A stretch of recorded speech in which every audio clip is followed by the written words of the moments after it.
What's your make of that game in the end, Chris? When was it lost? It was a big charge towards the back of it.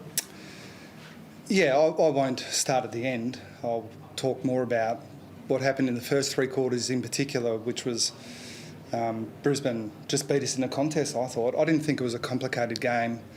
I thought their contest work gave them so much more territory, an opportunity to score. I thought our defenders actually held up really well. I thought defensively as a group we were a little bit off. Around the ball we were a little bit off. And that's a bad combination against Brisbane. They tend to overwhelm teams, particularly up here, with entries into a dangerous forward line. And again, I thought our defenders held up. Lesser players could have been obliterated given the way that we were going around the ball.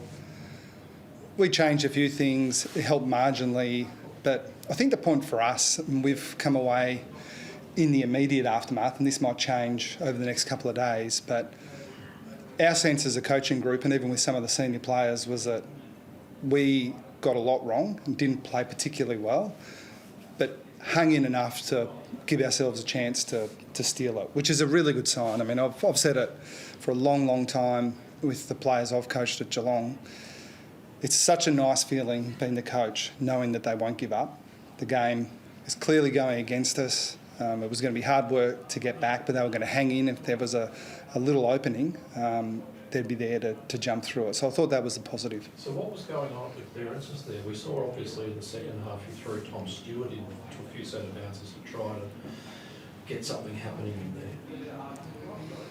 Yeah, I don't speak to the tactics. You've got to do your own work there. It's not my job to help you guys or the opposition for that matter, but I'll probably repeat my previous point, and it wasn't just the stoppages. I thought, and again I might change my view a little bit sort of post-reviewing the game, but to my eye, live, they were excellent in the contest, all over the ground. I thought their defenders, we were getting smashed in time in forward half. It's easier to defend when the ball's not getting in there that much and you're fresh, but I thought some genuine one-on-ones, they were really good.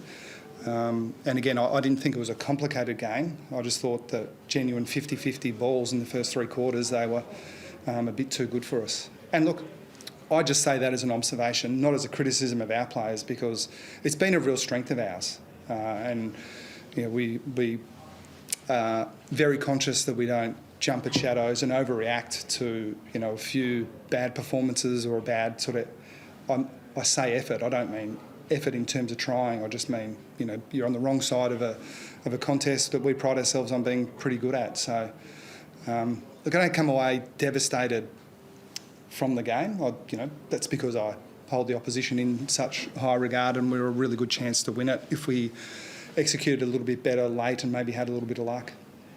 So you've obviously got the top two teams still to come in. You run home. You're pretty confident in what you've seen tonight. That with a little bit of improvement, you're right there at that highest level. I mean, it's so hard to tell. But what I can speak to is the confidence that we have in ourselves. And we were far from as good as we can be tonight. But we are confident that if we do get it right, our best is very, very good. And that's what we've got to focus on. So trying to work out whether we can get there or how good the opposition are is kind of for others to kind of work through a little bit.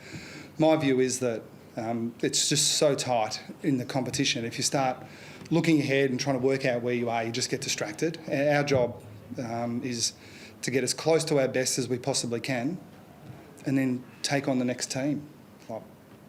If we, again, we've got to do the work, we've got to execute well. It just feels like we need a little bit of luck as well. If things turn for us, then, we're still at the point where I go into games, playing Brisbane at Brisbane, they win here most of the time, sort of going into games confident, not going in thinking, well, geez, we'd have to play out of our skin to win that one. So that sort of speaks to a little bit, at least, of my mindset. I think I'm replicating what the players are thinking. I guess it wasn't a fatal loss in the grand scheme of things too, so maybe a loss in that manner comes at the right time for a midfield group that was beaten, given what's ahead of them. Do you think that you look at that and go, we didn't need it, but yeah, we learned a lot from it? Yeah, look, it's better than being thrashed and thinking that, you know, we're miles off. And almost on the contrary, you kind of look at those numbers that are all interrelated. Clearances, meterage from clearances, contested ball. For us to get beaten that badly, which doesn't happen very often, and come within, you know, a couple of kicks and a bit of luck, is arguably a good sign for the way the rest of our game is shaping up against high quality opposition. Sort of think about those numbers being even, how would the game have looked? And again, we've got a. I'm kind of proud of the history we've got against Brisbane. It's been a few years now. We all played, you know, pretty good games and sort of ebbs and flows a little bit, and they got the better of us around the ball tonight for sure. But I don't think they'd be saying next time we played Geelong, we'd be super confident we beat them around the ball. The history, the recent history, is too strong to make that assumption. There's a lot made about your home ground advantage. What's it like coming up here and playing the Lions? You touched on how well they play at the Gabba. Is it something you make note of when you come up here, that they are a different size? We believe it or not, we do try to focus more on us than the opposition. But it's naive to think that, you know, I don't buy into this idea. You know, there are a set of goalposts at either end, and you know it's all grass and it's all the same. It is different, and there are ways to play certain grounds. And I think Brisbane, through their evolution, are sort of working their way through that as well. But this has been true for a long, long time in the AFL. Geelong's a different ground. We play some home games at the MCG. You need to play that ground a little bit differently. From our perspective, one thing that helped us a little bit is we played some really good footy up here in 2020 through the hubs. And I'm biased because I reckon this is a great place to play footy. There's a great atmosphere here, and yeah, they play it well, but we were confident we could play it well too, and that was probably the disappointing thing early in the game. Like, we just couldn't get any cohesion off the back of not winning the ball, and you know, for us to have kicked 3 goals at three-quarter time is rare. So it's not like we should be petrified about how we're going, because our form's been pretty good, and we can turn that part around pretty quickly. But yeah, it wasn't. I don't think it was anything to do with the ground necessarily. You spoke a bit, obviously there's a lot to do with the clearances, particularly early, but did you speak to the full group, or we saw like Hawkins change to them just before half time as well, trying to give them a bit of a rev up? Did they sort of get together as well and put it on themselves to try and get you guys back into it, or did you feel like it was mostly around the clearance that was hurting you in the first 3 quarters? I mean, we empower our players a lot, and like if Hawkins was saying, is there any danger you could get the ball to us a little bit more, then that would have been a reasonable thing to say and a reasonable observation. I heard about it, but I didn't. I was in the stairwell. I didn't see it. But